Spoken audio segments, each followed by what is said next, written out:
अस्सलाम वालेकुम friends, welcome back to top smarties drama serial Rahmat, जिसमें हम बारी साहिब ने मुकम्मल बाइकआउट कर रखा है घर में कि वो बात भी नहीं करता बाप से और ना ही घर से कुछ खाता पीता है, जिसकी वजह से बाप काफ़ी अजियत में है। लेकिन उसने ठान रखा है कि बाप को इस तरह से ही वो परीक्षे के बारे में मनाएगा। लेकिन शायान साहिब तो कुछ और ही सोचे बैठे हैं कि किस तरह से वो परीक्षे को इस ऑफिस से बाहर निकाले। लेकिन बारी जो बाप से तो नाराज़ है, लेकिन फिर भी ऑफिस लाजमी आता है क्योंकि यहाँ पर उसने परिचय को जो देखना है। अब सारा दिन उसका इसी तरह से गुजरता है कि वो परिचय को कनखियों से देखता रहता है और परिचय परिचय भी उसकी फीलिंग्स को महसूस कर रही है और परिचय को भी बाहरी का उसे इस तरह से देखना, उसकी परवाह करना अच्छा लगने लगा है।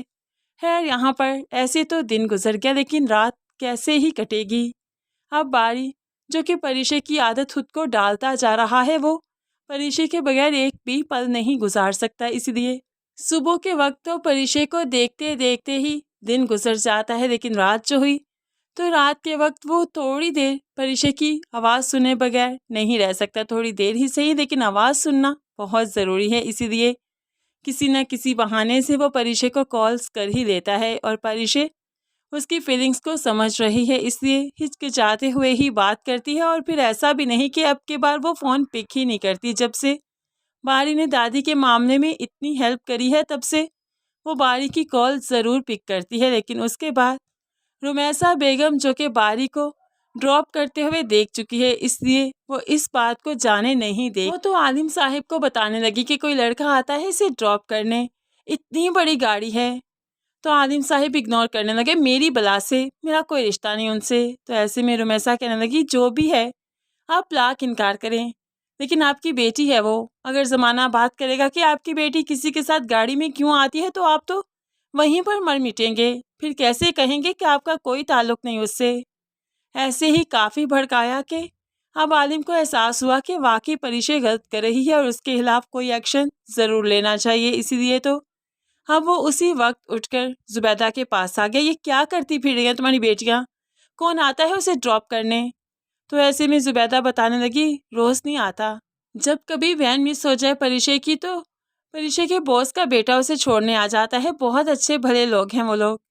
तो अब तो आलिम को गुस्सा आ गया। कभी ये देखा है, सुना है कभी कि एक मुलाजिम को अब बॉस का बेटा ड्रॉप करने आएगा? तुम्हें क्या लगता है सिर्फ ये बात ड्रॉप करने की हद तक रही होगी और कोई बात आगे नहीं बढ़ी होगी? तो ऐसे में जुबैदा कहने लगी, बस कर दीजिए, हर वक्त अपनी बेटियों को कटहरे में मत खड़ा कीजिए, मुझे यकीन है मेरी बेटी पर। तो आलिम साहिब कहने लगा, बेटी पर यकीन है तुम्हें?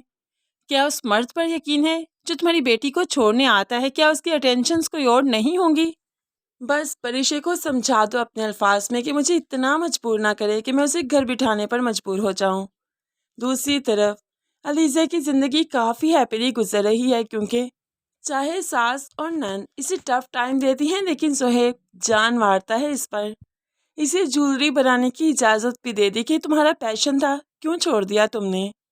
खैर यहाँ पर माँ और बेटी बहुत परेशान है कि शादी को इतना टाइम हो गया और अभी तक इनमें कोई लड़ाई भी नहीं हुई।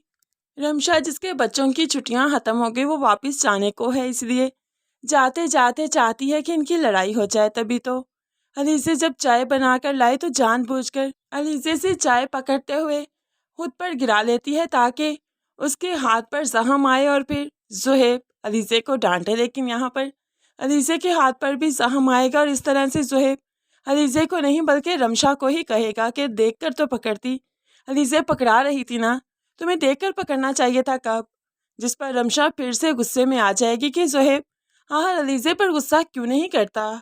बारी ने मिनाल को बता दिया कि दादो की तबीयत ठीक नहीं, परिचय काफ़ी परेशान है। आज वो ऑफिस में रो भी रही थी क्योंकि उनकी तबीयत बहुत ख़राब है। जिस पर मिनाल को लगा कि उन्हें अयादत के लिए जाना चाहिए। तभी बहन भाई अब हाल पूछने आ ही जाते हैं। काफ़ी टाइम यहाँ पर गुजारा। मिनाल को भी यहाँ पर आकर बहुत अच्छा लगता है, क्योंकि जो अपनायत उसे यहाँ से मिलती है वो किसी और अपने से नहीं मिलती।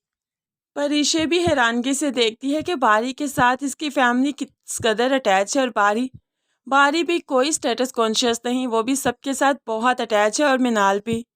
खैर यही चीज़ें हैं जो कि परिशे को मजबूर कर रही हैं कि वो बारी के करीब जाए, क्योंकि दादी यही चाहती है कि परिशे अब शादी कर ले, और परिशे ने भी दादी से प्रॉमिस कर लिया कि वो शादी कर लेगी।